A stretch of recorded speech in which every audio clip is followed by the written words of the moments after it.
보령 지역의 성곽, 백제까지 포괄해서 보령 지역의 성곽에 관해서 재밌는 강의를 해주실 때 여러분 많이 지식에 도움이 되시길 바라겠습니다. 자, 교수님 모시겠습니다. 큰 박수 부탁드립니다.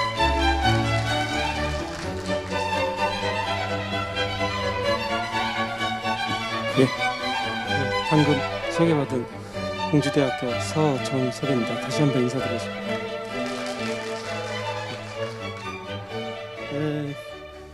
보통 이렇게 저녁에 다른 지역에 가보면 그냥 작은 세미나실 같은 데 이렇게 앉아 계시고 몇 분 안 되시고 그래서 여기도 또 많지 않으실 거라고 생각하고 왔는데 대강당에 또 많은 분들이 오셔서 먼저 이렇게 좀 많이 좀 긴장이 됩니다. 혹시 좀 잘못된 얘기를 말씀드리더라도 또 양해 말씀을 해주시기 부탁드립니다. 제목은 저렇게 보령의 성곽 드렸습니다만 잘 아시는 것처럼 뭐 보령 지역의 성곽이 조사된 게 별로 없어요. 원래 이제 조사가 이루어져야 그걸 바탕으로 해서 무슨 얘기를 이제 또 풀어나가는 건데 이게 없습니다. 지금 이제 조사하고 있는 게 남포읍성, 그리고 전에 조금 조사한 게 이제 보령읍성. 제가 알기로는 뭐 이 정도인 것 같습니다. 유명한 성으로는 그 위에도 진당산성도 있고 거기 봉당산성도 있고 여기 좀 밑으로 좀 이제 내려오면 수분리 산성 같은 경우도 있고 그렇습니다만 이제 전혀 조사가 안 돼 있어서 그거 뭐 더군다나 이 성벽이 또 제대로 좀 남아 있으면 조사를 안 했더라도 좀 이렇게 보면서 뭔가 이렇게 다른 얘기를 좀 할 수가 있는데 성벽들은 또 다 무너졌어요. 그래서 사실은 별로 그런 게 없어서 좀 안타까운 면이 좀 있습니다. 그래서 좀 어떤 계기로 됐든 좀 이런 성들이 좀 조사가 됐으면 하는 바람입니다. 다른 지역도 마찬가지입니다만 특히 보령 지역은 이 해안가여서 그랬는지 지금 말씀드린 이런 읍성 말고 고대부터 계속해서 성이 많이 만들어지고 심지어는 우리 원장님께서 찾아놓으신 이 목장성도 있어요. 그래서 이제 어떻게 생각하면 이제 다양한 성들의 박물관처럼 이렇게 돼 있어서 그런 것들을 잘 조사하고 연구해 놓으면 충분히 또 보령 지역을 알리는 또 다른 그런 문화유산이 이제 될 수 있을 것 같아서 그래서 먼저 말씀을 드립니다. 뭐 오늘 2시간인가요?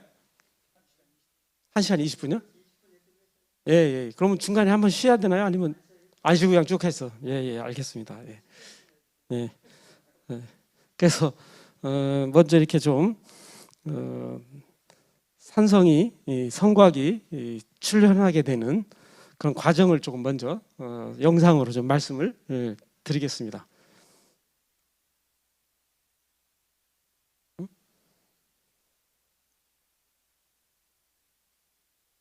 안 돼요. 여기 앉아서 하라고?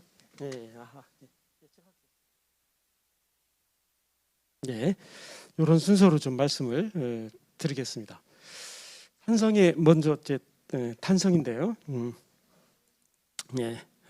좀 으시으시하시죠? 이게 이제 우리나라 건 아니고요. 우리나라는 뭐 이런 것은 없는데,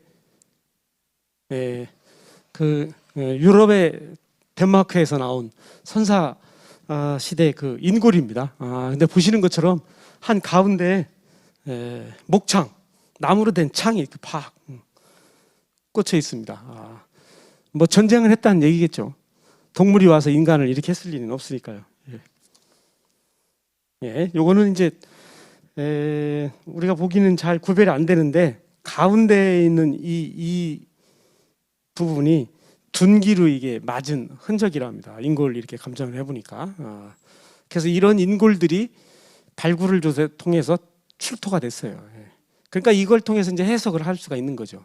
역시 마찬가지로 이렇게 둔기로 맞아서 이게 희생이 됐다면 이거 역시 동물이 와서 그랬을 리는 없죠. 어느 때인가 인간이 동물을 무서워하던 때가 있었는데 그 시대가 지나고 나서는 지금 보시는 것처럼 인간이 인간을 무서워하는 시대가 이제 온 거죠. 그래서 이런 희생자들이 이제 나타납니다. 요거는 여기 보시면 맨 위에 이렇게 청동 단검 편이 보이시는지 모르겠는데, 우리가 박물관 가서 보면 청동검들이 이렇게 있는데 저 썼을까 이렇게 생각하실 수 있는데, 지금 보시는 것처럼 이렇게 인골에 그게 팍 꽂혀 있는 상태로 나옵니다. 이런 것도 있습니다. 여기 요게 이제 가운데 있는 이 큰 뼈가 척추고요. 이게 갈비뼈입니다. 그 사이, 그러니까 우리 아마 등 쪽에서 이렇게 콱 찍힌 겁니다. 이게 그 유명한 간 돌검이죠. 돌검, 돌칼인데, 이것도 마찬가지로 박물관 가서 보면 저걸 실제로 썼을까 이렇게 생각하셨을 텐데, 이렇게 그러니까 인골에서 저기 이렇게 박혀 있는 상태로 나옵니다. 그러니까 저런 걸 통해서 이게 무기로도 썼구나 하는 걸 알 수가 있습니다. 요거 이제 보이시죠? 청동 단검이 이렇게 허벅지 다리 쪽에 퍽 박혀 있습니다. 여기로 인골들을 좀 보여드리는 건데, 이것도 역시 마찬가지예요. 그거 없어요. 머리가 없어요. 그런데 옆에 조사하고 보니까 또 머리만 또 이렇게 있어요. 아마 이웃말하고 싸우는 과정에서 머리를 이제 빼앗겼다가 나중에 되찾아와서 따로 이렇게 묻은 게 아닌가 싶습니다. 이런 것들이 지금부터 3000년 전부터 인류 역사에 나타나기 시작을 합니다. 그래서 이제 그런 것들이 고고학적으로 지금 보시는 것처럼 다 이렇게 증명이 되는 거죠. 그래서 그 이전에는 아까 말씀드린 것처럼 맹수가 무서웠다면, 이제 한 3000년 전쯤 되니까 농사를 이제 시작하게 됐는데요. 농사를 시작해서 좀 이제 배고픔에서 이제 벗어났나 했더니 생각지도 못했던 이렇게 이웃 마을과 마을 간에 이웃 나라와의 이런 전쟁 같은 것들이 이제 나타나서 도리 없이 이런 방어 시설을 이제 만들 수밖에 없게 됩니다. 그래서 뭐 성곽은 뭐 다 아시는 것처럼 이제 방어 시설입니다. 물론 이제 성곽도 기본적으로는 뭐 방어 시설이긴 하지만 다 방어 전쟁만 하기 위해서 만들어 놓은 건 아니고요. 성곽도 여러 성격과 목적이 또 있습니다만, 그래도 기본적으로는 성곽은 평지에 있는 읍성이 됐든 산 위에 있는 산성이 됐든 이웃 마을에서 이웃 나라에서 쳐들어오지 못하도록 방어하는 방어 시설이죠. 그래서 그런 방어 시설들이 지금부터 한 3000년 전부터 이제 나타나게 되는데, 지금 여기서 보시는 것처럼 처음에는 환호를 했다가 그다음엔 목책을 만들었다가 그러고서 비로소 이제 토성이라는 걸 만들게 됩니다. 그게 다 이 농사가 시작되면서 시작됐어요. 아이러니하게도. 그래서 지금 보시는 것처럼 이런 쌀 농사가 이제 시작이 되는데, 이 쌀 농사가 시작이 돼서 그러니까 좀 이제 좀 굶지 않고 잘 살아보나 했더니 그러니까 그렇게 생각하지 못했던 그런 전쟁이라는 게 새로 생겨났습니다. 그래서 구석기 신석기 시대 때는 사실 전쟁이 없습니다. 그때는 이제 그 먹는 게 좀 먹을 거리가 좀 부족해서 그렇지 사람이 사람을 무서워하고 그러지는 시대는 아니었어요. 근데 이제 농사를 지으면서 오히려 그런 시대가 됐습니다. 그래서 이게 이제 안성, 경기도 안성에서 나온 유적인데요. 보시는 것처럼 이제 농사를 지으려면 농토 옆에 집을 마련하는 게 좋거든요. 그게 당연하겠죠. 농사 짓기도 편하고 왔다 갔다 하기도 편하고. 근데 발굴 조사를 하고 보니까 지금 보시는 것처럼 저렇게 나지막한 산 꼭대기에 집이 있습니다. 그것도 산 꼭대기에만 있는 게 아니고 그 집 밖에다가 삥 둘러서 또랑을 둘렀죠. 저게 이제 환호입니다. 됐어요?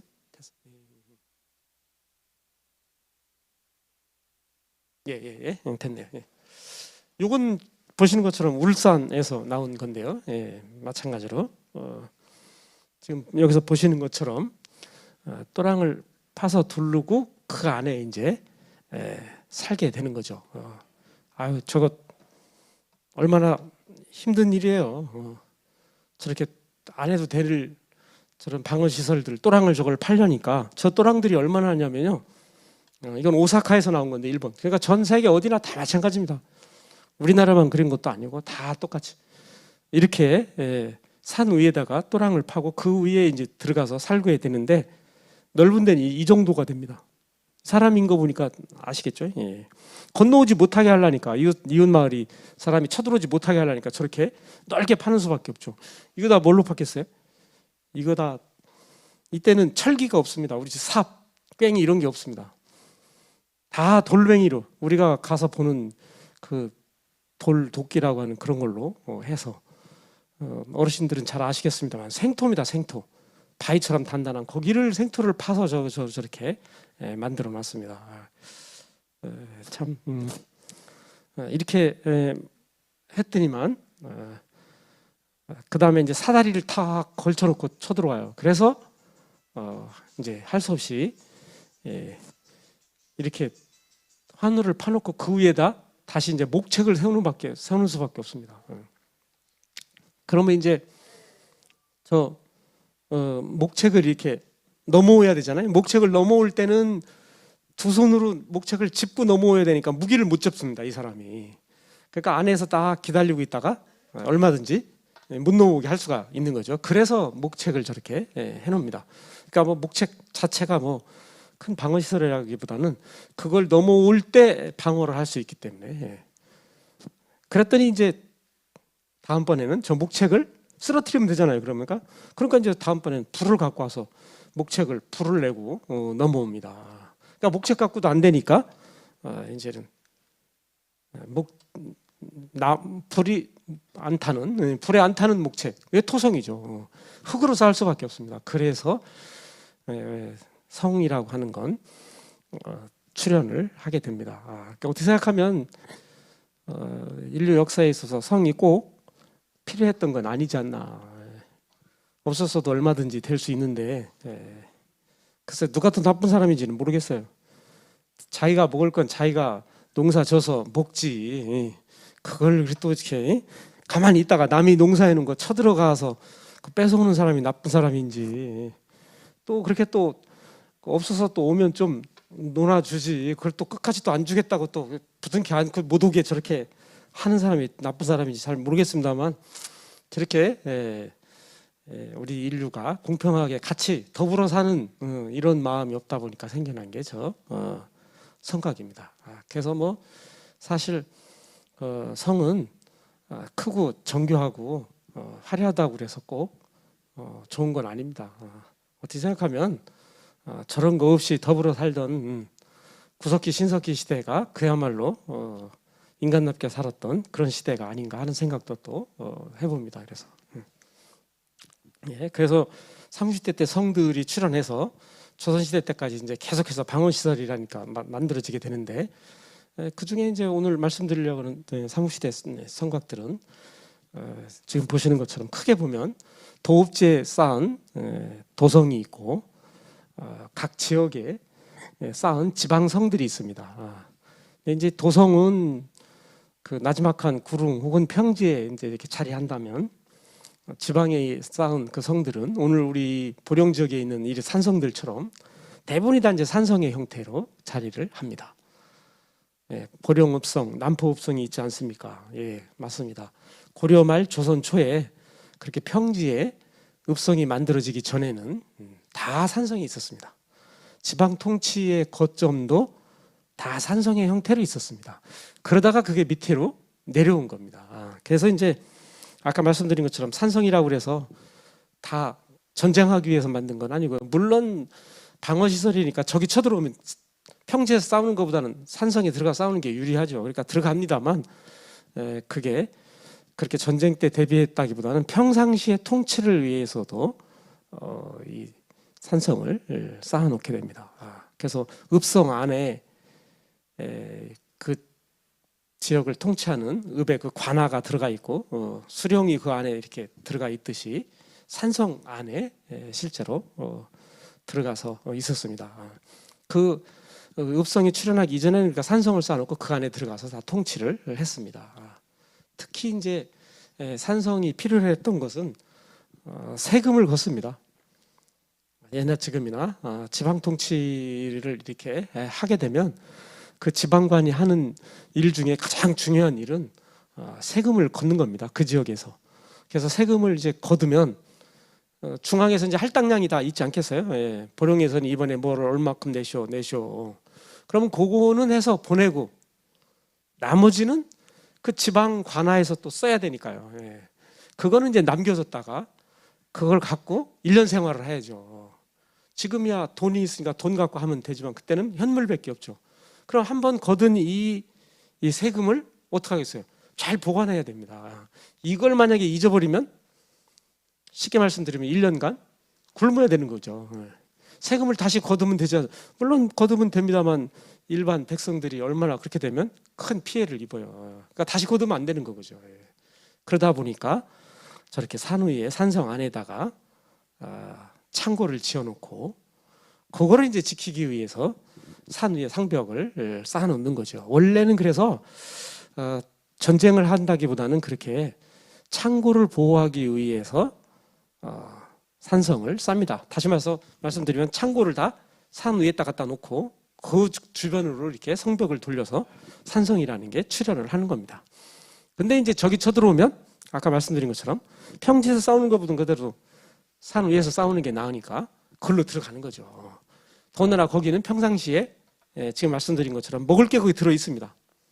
그리고 또 산성 안에는 다 물이 나는 곳을 다 이렇게 샘을 또 해놔요. 그러니까 먹을 게 있고 물이 있으니까 들어만 가면 거기 가서 얼마든지는 아니지만 이 식량이 떨어지기 전까지는 거기서 이제 버틸 수가 있습니다. 그래서 이제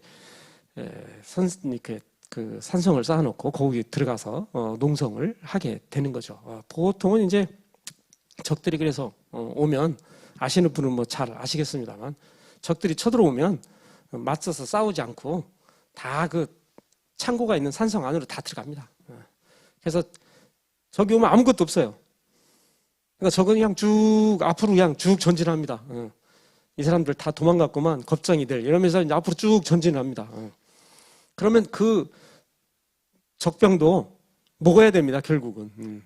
그럼 이제 뒤따라서 그 적병이 먹을 보급품을 갖고 보급부대가 나타납니다. 적병이 먼저 가서 자리를 안전하게 확보를 해야 그 다음에 이제 보급부대가 가는 거죠. 그러니까 정예병이 먼저 지나가게 돼 있어요. 그러니까 정예병 지나갈 때는 싸우는 거 아닙니다. 가만히 있어요. 쑥 지나가고 나면 며칠 뒤에 이제 보급부대가 옵니다. 그럼 그 보급부대들은 비전투원들이죠. 일반 그 나라의 그 백성들을 다 동원해서 보급품을 날르는 거니까 그럴 때 이제 산성에서 딱 보고 있다가 내려가서 그 보급부대를 공격하는 거죠. 그러니까 이 보급부대는 비전투원들이니까 다 도망가요. 그러면 그 보급품을 갖고 다시 산성 안으로 들어와서 또 그냥 농성만 하고 있는 겁니다. 그러면 적의 정예병은 저까지 갔는데 보급품이 안 와요. 하루 굶고 이틀 굶고 3일 굶고 전쟁 못하죠. 그러니까 가만히 있어도 다시 후퇴할 수밖에 없습니다. 그 적병이. 그러면 이제 며칠 굶어서 힘없이 후퇴하는 적병을 딱 내려다보고 있다가 이놈들 이제 후퇴하는구나. 산성에서 내려와서 그때 또 이렇게 탁 공격을 하는 거죠. 그래서 산성을 저렇게 쌓아놓고 저기서 저기 누가 올라간대? 저 왜 저렇게 높은 데서 쌓아놨어? 이렇게 생각하시기 쉬운데 실제로 그러니까 산성을 그렇게 놔두고는 전진을 할 수가 없습니다. 근데 이제 산성을 공격하려면 올라가 보신 분은 아시겠습니다만 맨몸으로 올라가기도 힘든데 무기를 짊어지고 올라가서 산성 안에 있는 사람하고 전투해가지고 이긴다는 게 아주 쉬운 일이 아니죠. 그래서 이제 산성은 한번 쌓아놓기가 어렵지만 쌓아놓기만 하면 방어하는 데는 그렇게 굉장히 유리한 면이 있습니다. 그래서 우리나라는 이제 뭐 성곽의 나라, 특히 뭐 산성의 나라라고 특히 이제 할 수가 있는데 중국과 달리 이 산이 많기 때문에 그 산이라는 자연지형을 이용해서 산성을 많이 쌓았습니다. 삼국시대 때부터 조선시대 때까지 계속해서 그리고 이 산성을 통해서 방어를 했어요. 그러다 보니까 중국 사람들이 중국 내에서 전쟁을 했던 그 무기들을 갖고 와봤자 여기서는 통하지 않습니다. 그래서 그렇게 중국이 우리 고구려를 공격하는데 애를 먹고 실패를 한 것도 다 그런 이유 때문입니다. 그 무기 갖고는 되질 않아요. 그러다 보니까 아주 강력한 적은 군대로도 많은 외적을 맞서 싸울 수 있는 아주 강력한 그런 방어 시설이 바로 우리 이 산성이었습니다. 그럼 간단하게 이제 보령제에 있는 산성도 성벽이 좀 이렇게 잘 남아 있으면 그러니까 더 이제 훨씬 좋을 텐데 그게 그렇게 성벽이 잘 남은 게 많지는 않습니다만 그래도 이제 다녀보면 성벽이 뭐 완전히 붕괴된 건 없습니다. 완전히 붕괴된 거는 인위적으로 붕괴한 게 아니면 그렇게 완전히 붕괴되질 않습니다. 그 일제 강점기 때 일본 사람들이 그 산성 철거반을 만들어서 그래서 곳곳에 있는 산성들을 붕괴를 시켰어요. 그래서 현재 가보면 산성들이 많이 붕괴되어 있는 건 그때 그렇게 피해를 많이 본 것들입니다. 그래서 그렇게 해도 일정 부분 이제 남아있는 게 있는데 그 이제 성벽의 축성법을 보면 이게 언제 만들어졌구나 하는 걸 좀 짐작해 볼 수가 있습니다. 그래서 이 성이라고 하는 건 고분이나 사찰과 달리 그런 건 발굴하지 않으면 땅속에 있기 때문에 아무것도 모르거든요. 근데 이 성벽은 이게 겉으로 이렇게 드러나 있기 때문에 겉모습만 이렇게 잘 살펴봐도 지금 말씀드린 것처럼 만들어진 시기를 좀 짐작해 볼 수가 있습니다. 그래서 한번 이 지역에서 대표적인 백제성하고 신라성하고를 한번 비교 말씀을 한번 드려보겠습니다. 이게 이제 남포읍성인데 조선시대성은 또 금방 편합니다. 많이 보셨을 텐데 어떠세요? 성돌이 밑에가 크고 중간이고 작고 자연 할석을 저렇게 일정한 모양으로 다듬지 않고 그냥 생긴 그대로를 갖다가 돌을 그대로 쌉니다. 조선시대는. 그러면서 지금 보시는 것처럼 밑에서부터 위로 올라가면서 이렇게 성돌이 점점 크기가 작아지는 게 조선시대 성의 축성법입니다. 그래서 뭐 물론 저런 읍성들은 다 평지에 있어서 뭐 금방 표가 납니다만 그거 말고도 저렇게 성벽을 놓고 보면 금방 아실 수가 있습니다. 이것도 이제 거제에서 발견된 그 읍성인데 여기서 보시면 밑부분이 이렇게 큼직하게 앞으로 이렇게 돌출되어 있으면서 밑에 있는 돌이 그러면서 이제 위로 올라갈수록 성돌이 점점 작아지게 저렇게 쌓았습니다. 근데 이제 백제성하고 신라성은 안 그래요. 백제성하고 신라성하고는 일단 돌을 다듬어서 쌉니다. 다 일정한 모양으로. 근데 그 모양이 다 달라요. 그리고 성벽의 아랫부분이나 윗부분이나 이게 성돌이 또 다 같게 쌉니다. 그래서 조선시대 성하고는 또 금방 차이가 있습니다. 물론 이제 조선시대 성벽은 아까 말씀드린 것처럼 잘 다듬지를 않고 그대로 이제 자연석을 갖다 썼는 그런 축성법이 많은데 그거 말고도 그러니까 그런 차이점들이 있습니다. 이게 이제 부여에 가면 부여 나성, 부여 읍내 전체를 에워싼 이런 성들인데 보시는 것처럼 뭐 위아래 성돌에 별로 차이가 없습니다. 차이가 있다면 요 밑에 있는 돌들이 약간 문열이들이 좀 이렇게 있는데 요건 땅속에 묻히는 부분입니다.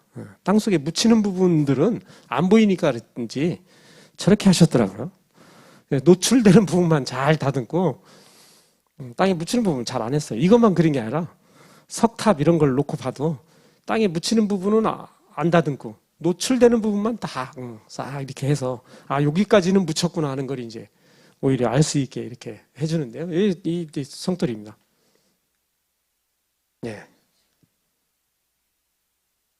여기 선이 이렇게 보이시는지 모르겠는데 뭐 잘 아시는 것처럼 저 성 한번 쌓려면 뭐 주변에 있는 몇몇 동네 동원해 갖고 되는 게 아니잖아요. 여기 저 보령읍성에도 가봤더니 성돌에 영동이라고 써 있는 성돌이 있더라고요. 영동 사람들이 온 거죠. 실제로 여기까지 와서 이제 쌓고 가는 건데 그렇게 여러 고을에서 왔기 때문에 일정 구간씩 이렇게 떼줍니다. 여기서 여기까지 쌓고 가시오. 그러면 이제 집에서 떠나서 여기 왔으니까 누구나 다 마찬가지 생각이겠죠. 얼른 쌓고 가려고. 그러니까 뭐 그냥 대충 쌓고 가는 거죠. 예. 뭐 얼마나 대충 쌓으면 그냥 갔는데 그해 무너져요. 예. 그냥 무너져 버리는 거예요. 예. 그러면 안 되잖아요. 예. 그래서 그 다음부터는 이제 거기다 동네 이름을 쓰게 합니다. 그래서 무너지면 니들 다시 와. 그러니까 이제 그렇게 마음대로 이렇게 대충 쌓고 갈 수가 없는 거예요. 어차피 다시 와야 되니까. 그래서 삼국시대 때는 신라는 3년 동안만 성이 안 무너지면 괜찮았습니다. 용서해 줬어요. 그러니까 그 사람들이 거기다 서약서를 썼습니다. 3년 안에 성벽이 무너지면 무슨 벌이든 달게 받겠습니다. 그 얘기니까 3년만 넘어가면 이제 괜찮다는 얘기죠. 조선시대 때는 5년만 넘어가면 괜찮습니다. 그래서 그 정도는 그래서 버틸 수 있는 그런 걸 해야죠. 저 성들이 가면 보령읍성, 남포읍성 가면 우람하잖아요. 성벽도 높고. 그래서 굉장히 오래 걸려서 이걸 쌓았을 거다 이렇게 생각하시기 쉬운데 아닙니다. 다 농민들이 와서 쌓으시는 건데 농번기에는 농사를 지셔야 돼요. 성 쌓는 것도 중요하지만 암만 그래도 농번기에 농사를 안 하면 이 먹고 살 수가 없는데 어떻게 하겠어요. 그래서 그 농한기 때만 딱 쌓는 겁니다. 동원해가지고. 보면 그래서 대체로 2월에 시작을 해요. 그리고 7월에 시작하고 2월에 시작하면 몇 월 달 농번기가 언제부터 시작이 돼요? 다 이게 음력이긴 한데 그렇죠? 5월 정도면 하죠, 그죠? 그 달에 딱 쌓는 겁니다. 7월에 하면 하반기는 또 언제부터 또 해요? 추수가 시작되기 전에 그렇게 딱 해서 쌓는 겁니다. 그게 안 되면 이게 이제 길어지기 시작하는 거죠. 그래서 이게 시간이 오래 걸리지 않는데요. 여기가 아마 그래서 그랬는지 여기 성 라인이 이렇게 딱 가는 걸 보니까 이쪽 한 팀, 이쪽 한 팀. 이게 뭐 백제성이라 어디 동네 이름은 안 써 있는데 그때도 아마 저런 식으로 동네 이름 동네마다 다 그러니까 일정 부분을 받아서 쌓기 때문에 그래야 짧은 시간에 그걸 다 쌉니다. 그 대신에 이제 잘못하면 그렇게 잘 쌓은 동네와 잘못 쌓은 동네가 이제 나올 수가 있긴 있죠. 예. 그래서 그런 흔적으로 보여집니다. 이쪽 동네와 이쪽 동네의 경계선 같은 게 아닐까 싶은데, 예. 뭐 조선시대 읍성들이 이제 저런 건 없습니다만 가서 보면 동네 이름들을 그 성벽의 성돌에다 다 새겨 놔서 어디서 왔는지를 이제 알 수 있게 해주죠. 이게 이제 그 나성의 성벽입니다. 보면은 다 다듬어서 싸서 앞서 보신 조선시대 보령읍성, 남포읍성하고는 다르죠. 다듬어 쌓으면서 다 이렇게 열을 맞춰서 반듯반듯하게 쌓았습니다.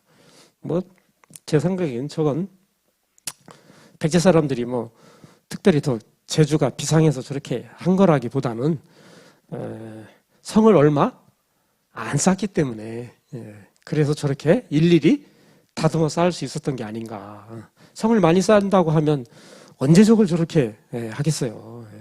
그래서 조선시대 사람들이 뭐 기술이 떨어져서 그런 게 아니라 조선시대는 성을 많이 쌓으려니까 저렇게 일일이 다듬어서 사지를 못한 거고 백제 사람들은 얼마 안 쌓아도 되기 때문에 그래서 저렇게 했던 게 아닌가 그런 생각이 듭니다. 요건 이제 부여에 있는 성산성인데요. 이렇게 다듬어서 딱딱딱 맞게 하나하나를 놓고 보면 뭐 약간 삐뚤삐뚤한 것 같기도 한데 그 삐뚤삐뚤한 걸 이렇게 잘 놓으면 이가 쫙 맞는 게 이게 백제성들의 특징입니다. 신라성하고는 그런 점에서 좀 차이가 있어요. 신라성들의 성돌은요 벽돌처럼 그 하나하나도 매끈해요. 탁탁탁 갖다 놓는데 여기는 하나하나는 약간 뭐 이렇게 반듯하지 한 것 같지 않은데 또 이렇게 갖다 맞춰 놓으면 다 어떻게 이렇게 맞아가지고 빈틈이 없이 저렇게 되어 있습니다.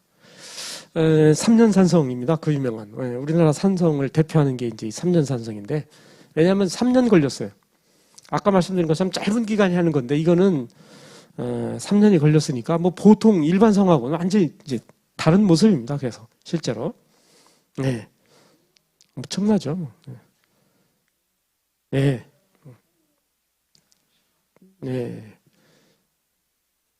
20m가 넘는 저 성벽을 저렇게 얇게 신라 사람들은 저렇게 돌을 다듬었습니다. 그러니까 같은 석성을 쌓아도 참 이 백제하고 신라하고는 저렇게 돌을 다듬는 방법을 달리했어요. 그래서 금방 구별이 돼요. 너무나 감사하죠. 금방 알 수 있어가지고. 그래서 이렇게 얇게 저렇게 해서 저걸 갖다가 쌓아 올렸습니다. 요게 이제 대전에 있는 계족산성인데 아주 얇죠. 보시면, 그죠? 저거를 이제, 저게 백제성이냐, 대전에 있다 보니까, 신라성이냐, 그것도 또 대전과 백제와 신라의 그 경계거든요. 그 대전 그쪽이. 예, 그러니까 이제 논쟁이 있고 그런데 딱 보면 어떠세요? 예, 어디 쪽인지 금방 아시겠죠, 그죠? 예, 뭐 이게 싸고 말고 할 것도 없습니다, 실제로. 그러니까. 그래서 저렇게 성도를 잘 살펴보면, 아, 이게 어디쯤이겠구나 하는 짐작을 이렇게 할 수 있는 그런 장점이 있습니다. 그래서 다음에도 한번 어디 가서 이렇게 성벽을 보게 되시면 한번 이렇게 유심히 보신다면 오늘 이 배우신 게 좀 유용하지 않을까 싶은데, 단양에 있는 온달산성이라는 건데요. 여기도 보면 여기 보이시는지 모르겠는데 저 멀리 있어서 벽돌처럼 딱 돼 있죠. 얇고 길쭉하게 이렇게 돼 있는 걸로 갖다 쌓아 올렸습니다. 예, 백제 사람들은 돌 저렇게 다듬지를 않습니다. 전 다 신라 사람들이 합니다. 그래서 분황사 모전석탑이라는 게 있죠, 경주에. 예, 그 말 그대로 벽돌처럼 돌을 다듬어서 탑을 만들었습니다. 그러니까 탑을 만들어도 돌을 그렇게 하고 성을 만들어도 돌을 그렇게 하고 돌을 그렇게 다듬는 거예요. 그러니까 신라 사람들만의 그런 특징이 있어서 여기서도 그게 잘 나타나고 있습니다. 용인 할미성이라고 하는 건데, 화면을 크게 잡아서 그렇습니다만 역시 마찬가지로 하나하나를 놓고 보면 얇고 길쭉하게 이렇게 다듬어서 착착착 쌓아 올라간 걸 알 수가 있습니다. 예, 마찬가지고요, 그죠? 완전히 뭐 하나하나가 완전히 다른 모습이죠. 요거 같은 경우 이성산성, 요것도 이제 가끔 백제성이다, 뭐 신라성이다, 고구려성이다 이렇게 논쟁이 되고 그러는데, 이제 다듬는 기법은 이제 백제에 가까운 것 같지만 실제 맨 밑에 보면 성돌 하나가 이렇게 큼직큼직하게 있는 성돌이 맨 밑에 단에 저렇게 자리 잡고 있는 거, 저건 이제 통일신라성의 대표적인 특징입니다, 실제로. 그래서 백제의 이 영토했던 데는 통일신라 때 예를 들어 성을 쌓는다 그러면 이 동네 사람들이 가서 성을 쌓는 거잖아요. 이 국가는 뭐 신라인지 모르지만 내내 그 사람들이 가서 쌓기 때문에 그 성을 쌓아도 백제성하고 다름없이 쌓아요. 사람이 바뀐 건 아니니까요, 그죠? 국가만 바뀌었지. 그래서 이제 그게 구별하기가 어렵습니다. 그러니까 여기도 왜 백제 석탑이 있고 백제 개석탑이라는 게 있잖아요. 고려 초 뭐 이런 때 이렇게 나타나는 그 아주 흡사하게 만들어서 이제 그런 게 구별하기가 어려운데, 이것도 마찬가지입니다. 그래서 백제 때 쌓은 성하고 통일신라 때 쌓은 성하고 이 백제 고지에 백제의 옛 영토에서 통일신라 때 쌓은 성하고 구별하는 게 아주 그게 어렵습니다. 모든 문화에 있어서 다 그게 어려워요. 그게 그 핵심이고, 그래서 연구자마다 그래서 견해 차이가 이렇게 생겨나게 됩니다. 왜냐하면 내내 그 사람이 여기 사람이다 보니까 그럴 수밖에 없죠. 그런데 이제 특징이 있다면, 차이점이 있다면, 아까는 삼국시대 성은 위아래 성돌이 크기가 같았는데 지금 보시는 것처럼 이렇게 성돌이 밑에가 이렇게 큰 성돌이 나타나는 건 통신라 시대 때 들어와서 새로운 축성법들입니다. 그래서 이제 보여드렸습니다. 이렇게. 요게 이제 성산성인데 아까 보여드렸던 성돌과 아까 말씀 차이를 비교해드렸죠. 근데 또 성문의 형식에서 또 차이가 있습니다. 성문은 뭐 잘 아시는 것처럼 성의 내외를 연락하는, 왔다 갔다 하는 통행 출입문인데, 그러니까 어디다 놓겠어요? 성문을 출입이 편리한 데다 만들죠, 그죠? 그러면 나만 출입이 편리한 게 아니라 적도 와서 거가 편하죠. 그래서 항상 전투는 성문 주변에서만 하는 겁니다. 다른 데서 하는 게 아니고, 성이 뭐 둘레가 1000m다 그런다고 해서 아무데나 들어오는 게 아니고요. 성문 주변에만 합니다. 또 가서 이렇게 살펴보면요, 다른 데는 이 성벽이 깎아지른 절벽 위를 지나기 때문에 붙을 수가 없어요. 적이 올 수가 없습니다. 다 성문 주변에만 그런 데로 좀 펑펑하고 아니면 능선으로 연결되고 그래서 그곳만 올 수가 있습니다. 그래서 거기서 다 전투가 이루어져요. 모든 영화나 뭐 드라마에서도 다 그렇죠, 실제로. 그래서 그렇습니다. 그러다 보니까 이제 이 사람들이 생각을 했어요. 평상시에 편하게 지내고 그 대신에 적이 쳐들어왔을 때 열심히 막을래. 평상시에 조금 어렵게 다니고 그러면 적도 조금 와서 어려울 테니까 적이 왔을 때 조금 편하게 막을래. 어떠시겠어요? 네. 평상시에 내가 편하면 적도 편하니까 유사시에는 이제 내가 힘들어지는 거고 평상시 내가 힘들어지면 적도 힘드니까 유사시에 조금 편합니다. 네. 백제 사람들은 지금 보시는 것 같이 이런 식의 성문을 만들었습니다. 그냥 우리가 일반적으로 알고 있는 성문에 그냥 걸어 들어가면 돼요. 그냥. 그래서 평문식이라고 합니다. 평범하다 이거죠. 예. 다 이렇게. 예. 이게 이제 부여 나성인데 여기도 보세요. 그냥 걸어 들어가면 되게 돼 있습니다. 그런데 신라 사람들은 이렇게 만들었어요. 예. 요 밑에서 한 3m쯤 위에 성문을 만들었습니다. 그래서 현문, 다라맨 문이다. 그래서 이제 다락문 이런 뜻의 현문식 성문을 저렇게 만들었습니다. 평상시는 아마 출입이 좀 어려웠겠지만 유사시에 방어에는 그러니까 유리한 면이 있었겠죠. 그래서 그런 것이 이제 곳곳에 그게 나타납니다. 여기 이제 금산 백령성, 어떤 사람들이 이제 백제성이라고도 하는데 성돌만 보면 그렇게 얘기해도 되죠. 근데 성문이 이렇게 현문식으로 되어 있습니다. 그러니까 어떤 한 요소만 가지고 이렇게 탁 판단할 게 아니라 그 성이 갖고 있는 몇 가지 요소들을 종합을 해서 이러니까 이건 언제쯤 만들어졌겠구나 이렇게 판단을 이제 내려야겠죠. 그게 이제 합리적인 거고. 그래서 이 성문을 보면 결코 이제 백제성하고는 관계가 없는 그런 구조를 하고 있습니다. 이게 이제 이천 설성산성이라는 건데 역시 마찬가지로 이렇게 현문식의 형태를 하고 있습니다. 그래서 이 백제성하고 신라성하고는 또 이렇게 성돌도 다르지만 또 성문이 또 이렇게 또 달라서 금방 또 구별을 할 수 있게 이렇게 해주고 있습니다. 또 하나는 요거는 이제 발굴, 지금까지 그거는 이제 발굴을 안 해도 알 수 있는 건데 성돌하고 성문하고 두 개는요. 요거는 이제 발굴해야만 알 수 있는 건데 요겁니다. 요거. 요 성벽의 맨 밑에다가 저렇게 덧대 쌓아요. 보축이죠, 보축. 그래서 저런 보축이 있는 성들이 있습니다. 이렇게. 요것도 정면에서 찍어 잘 표가 안 나는 것 같은데 옆에서 하면 이렇게 보축이 있죠. 이 안에 있는데 그래서 자칫 잘못하면 저 안에 있는 게 1차 성벽이고 요거 2차 성벽이다. 나중에 개치겠다 이렇게 이제 판단을 또 잘못하실 수가 있는데 이제 가서 보면 면밀히 보면 근데 그게 아니라는 걸 알게 됩니다. 저렇게 덧대 쌓는 성벽들이 있습니다. 이렇게 다 덧대 쌓은 성벽들이죠. 그렇게 덧대 쌓은 성벽들이 저게 다 신라성들입니다.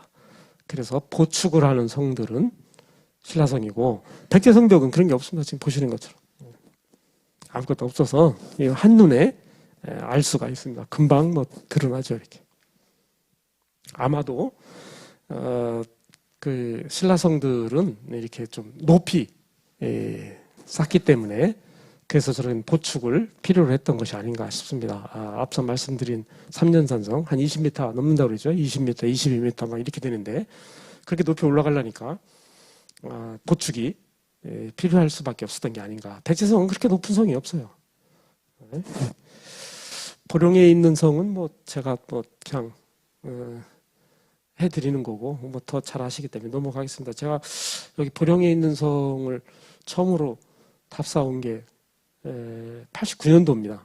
답사온 게 아니라 이제 제가 조사를 하러 왔죠. 처음으로 89년, 90년 그때 했는데 부끄럽게도 그때 찍은 사진밖에 없어요. 그래서 여기서 뭐 보여드릴 만한 사진이 별로 없습니다. 여기 이제 달산리, 여기 이제 성동리이고요. 수불이 다 이렇게 그 유명한 진당산성. 진당산성 그 밑에는 이제 그 보령리가 있는데 보령리 고분군이 있죠. 아시는 분 있으신지 모르겠는데 충남대학교 박물관에서 그래서 와서 그 발굴 조사를 해서 그 많은 고분군들을 거기서 찾아내셨습니다.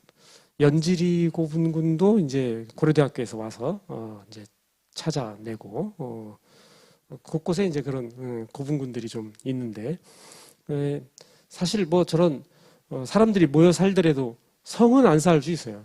성을 반드시 쌓아야 되는 건 아니기 때문에 안 쌓기도 합니다. 예를 들어서 무슨 읍성 같은 경우도 다 있는 게 아니라 해안가에만 있죠. 내륙에는 이제 없죠. 그러니까 성 없이도 이렇게 다 지낼 수가 있는데 고분은 안 그렇습니다.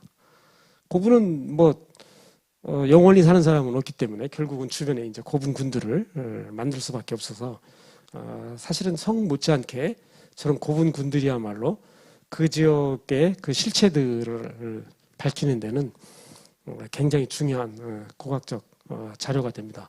또 이쪽 사람이 저쪽 사람으로 옮겨가서 살고 저쪽 사람이 이쪽 사람에서 옮겨오면 생활 유구는 사실 금방금방 변해요.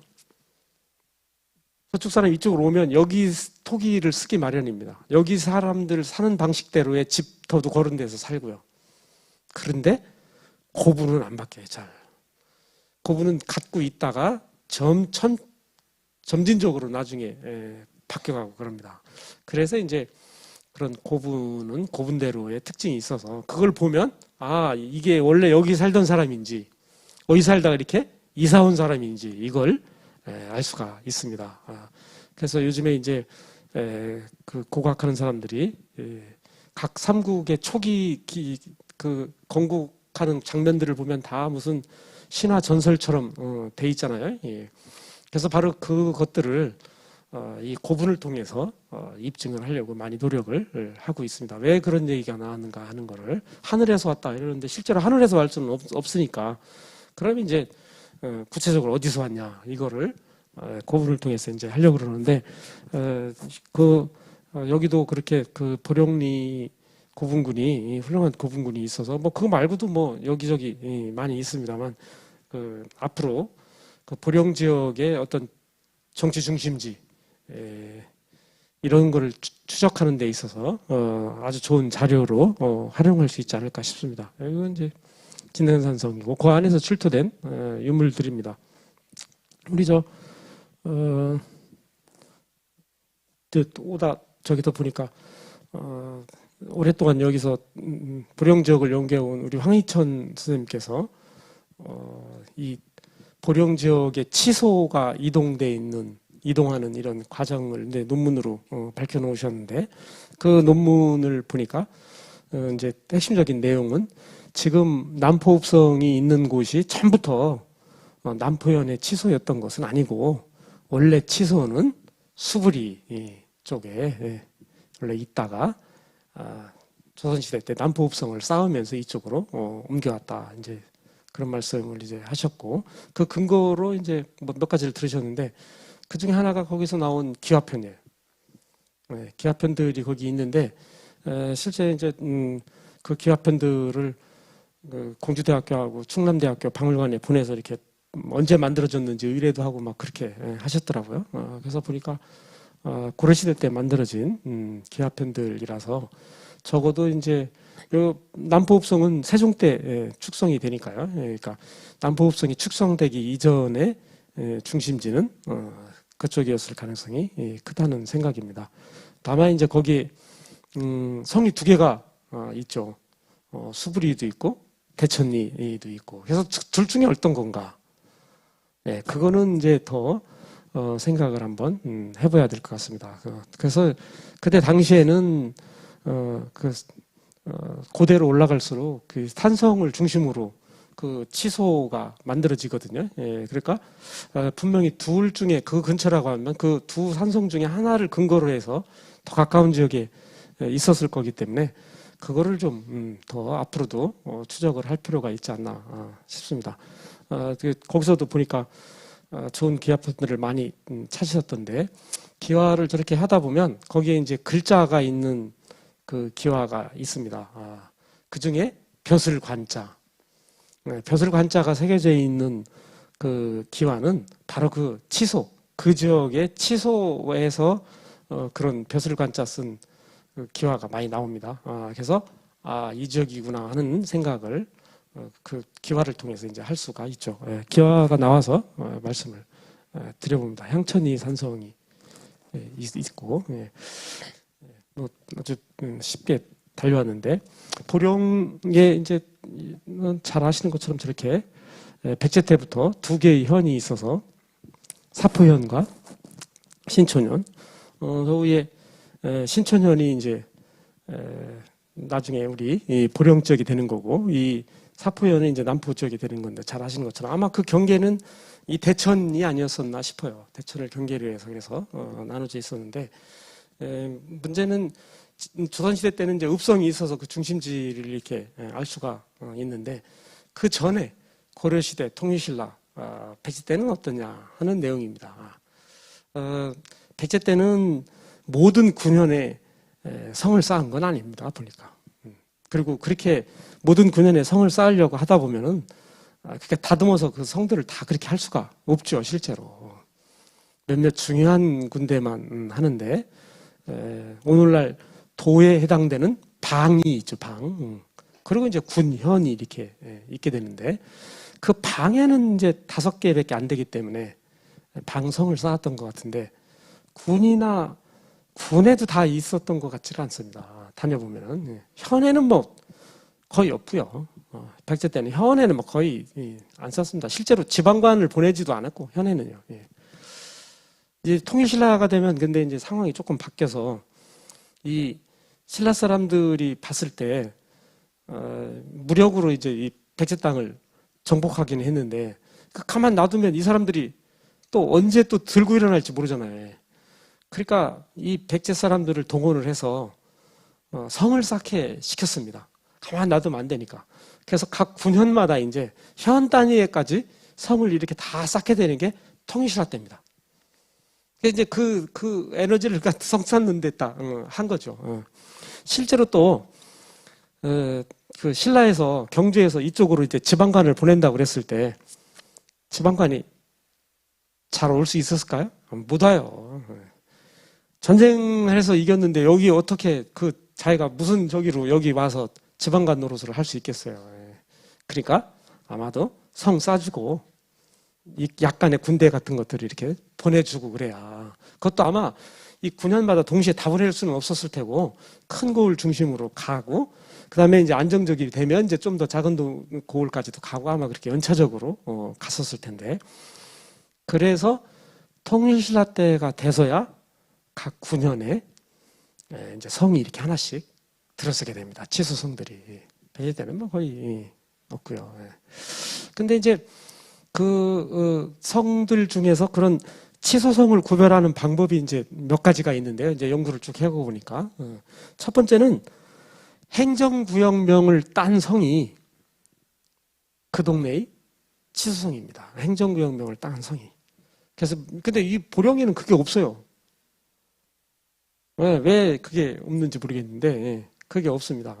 통일신라 때 쌓은 성이라 할지라도 통일신라 때 치소와 관련된 그런 형들이 다 있습니다.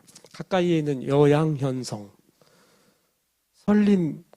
설림 땅에 있는 그 설림군의 그 행정구역명을 딴 성 이름 저 멀리 있습니다만 광양에 있습니다만 그 마로현에 있는 마로산성 지금도 그렇게 행정구역명을 따서 무슨 산성 이렇게 이름이 지어진 성들이 있어요. 그런 성들이 다 그 지역의 치소성들입니다. 혹시라도 일반적으로 알고 있는 성명 이외에 알려진 성명 이외에 그렇게 행정구역명을 딴 산성 이름이 이 지역민들 사이에 그렇게 전해지는 게 있다면 그게 바로 이 보령 지역의 치소성이 됩니다. 또 하나는 성황당이 있죠. 성황당. 성황당이 자리한 성이 그게 치소성입니다. 그래서 보통은 이제 그 성황산성, 성황당산성 이렇게 전해오는 것도 있지만 거기서 다 빼고 당산성 이렇게 전해오는 산성인들도 있어요.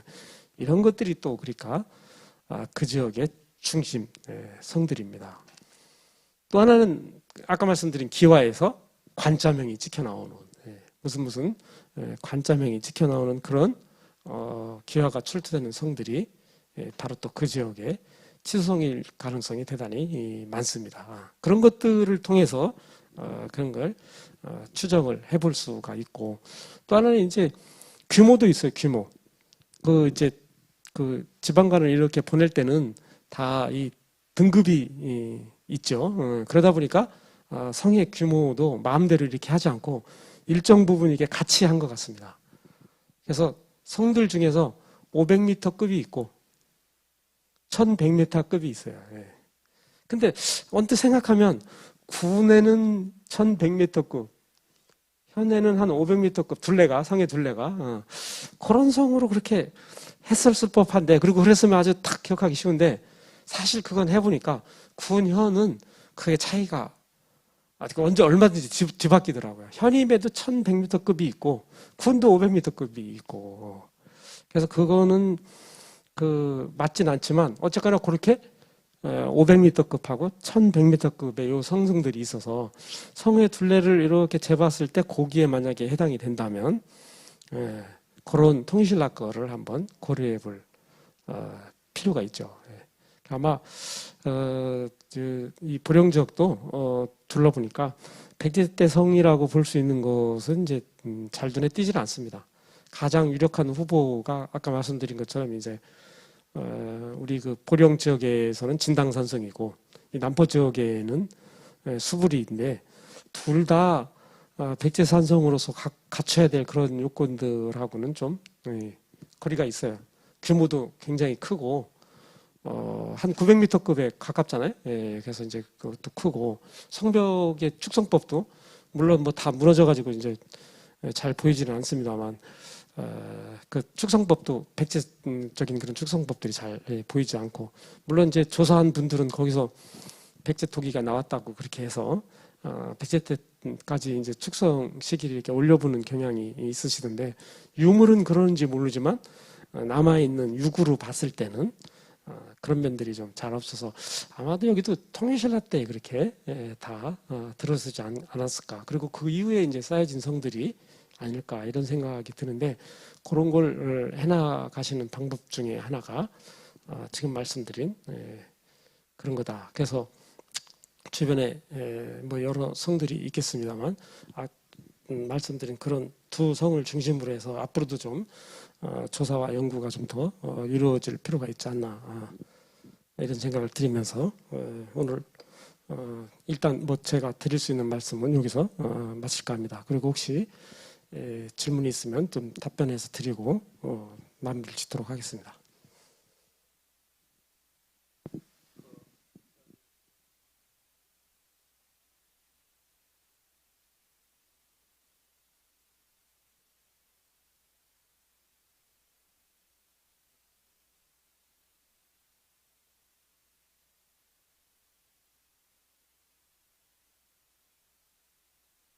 예, 이제 성은 아까 방언시설부터 말씀을 드렸습니다만, 방언시설들은, 청동시대 방언시설들은 그다지 높잖아. 한 100여 미터 되는 구릉 위에 다 자리 잡고 있습니다.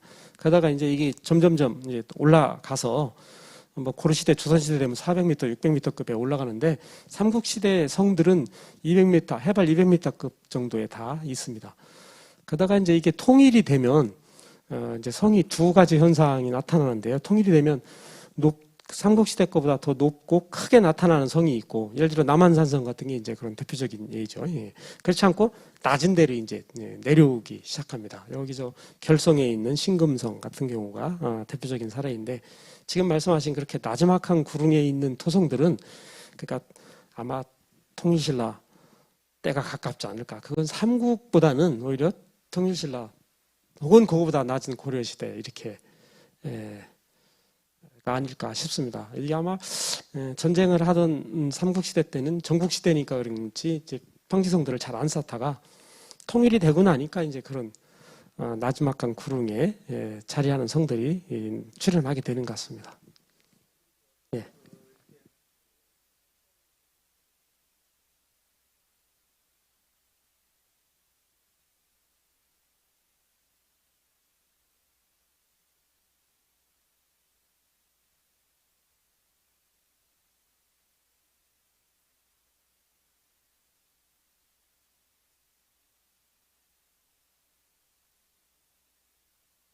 예, 뭐 그렇게 이제 또 의심하는 분도 있어. 다 들으셨는지 모르겠는데 그 신라와 백제가 성도를 이렇게 가공하는 걸 달리한 게 그게 나라마다의 차이가 아니라 재질에 의한 차이가 아니냐 혹시. 그래서 이렇게 얇고 길쭉하게 다듬을 수밖에 없는 재질도 있고 또 이제 두껍고 크게 다듬을 수 있는 재질도 있으니까 재질에 의해서 그렇게 한 거 아니냐 그러시는데 실제로 가서 보면은 아직까지 그런 현상은 안 나타납니다. 아마 그러니까 그 사람들이 마구제비를 그냥 옆에서 구하기 쉬운 재료로 축성을 한 건 사실이지만 그거를 그렇게 마구제비로 다 그렇게 한 것 같지는 않습니다. 그런 것까지도 고려해서 다 산성의 입지를 정할 때 그렇게 한 거지.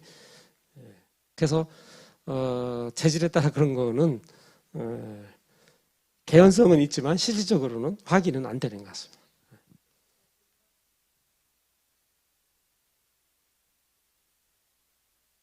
아, 예, 예.